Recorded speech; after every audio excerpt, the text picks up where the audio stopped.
Black Monday. How does a system kill itself?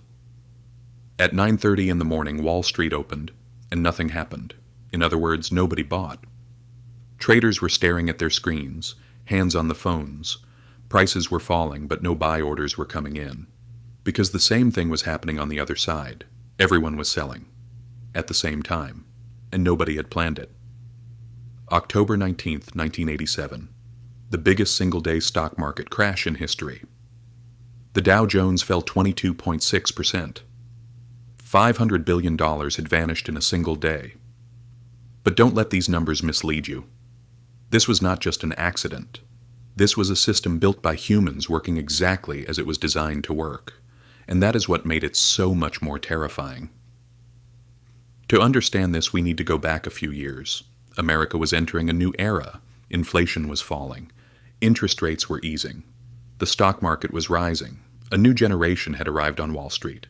MBA, graduates in suits staring at computer screens.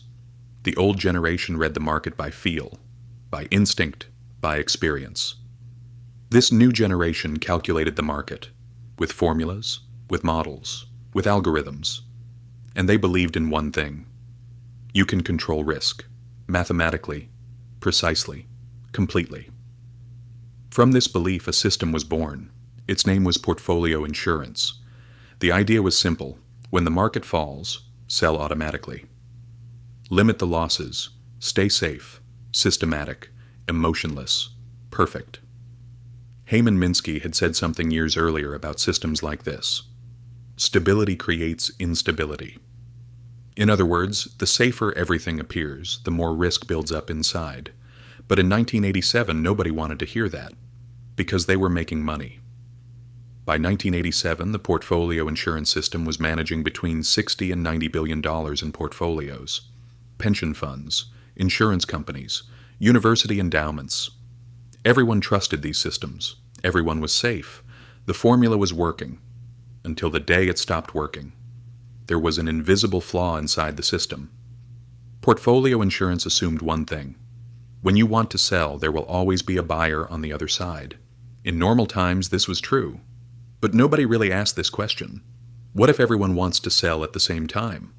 There were people asking it. Economists warned about it. Papers were written. They explained how systematic selling could make the market collapse on itself. But nobody took it seriously. Because the models looked good. The numbers made sense. And money was flowing. When money is flowing, warnings are just noise. At the beginning of October 1987, the signals started coming. The market had fallen 17% in the first 2 weeks, but they called it a correction. They called it healthy. They said, it will pass. On Friday, October 16th, the market closed. The weekend was quiet, but storm clouds were gathering over Asian and European markets. On Monday morning, the world would change. October 19th. New York had not opened yet. Tokyo had crashed.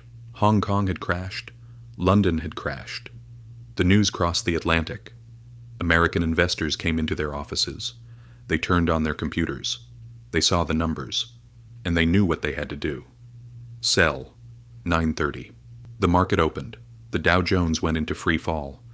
This drop triggered the portfolio insurance systems. The system sent sell orders. The selling pushed prices even lower. The declines created new orders. The new orders created even more selling. The loop had begun. A self-feeding, self-growing loop that no one could stop. By midday, the market had effectively collapsed. Price screens were no longer working in real time. Brokers did not even know at what price they were making trades. Phone lines were jammed. For some stocks, no buy orders came in at all. None. One trader later described that day like this. You're looking at the screen. The numbers are falling. But you can't believe it's real. It feels like you're watching a movie. But it's happening to you. The closing bell rang. The Dow Jones had fallen 22.6% in a single day.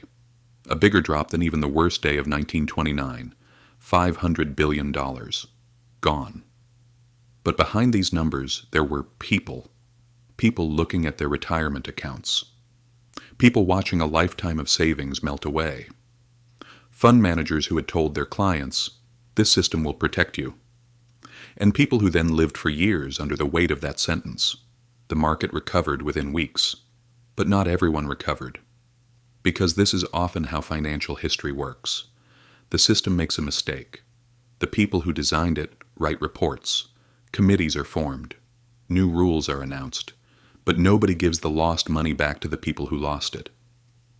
Now the question is this. 1987 is far behind us.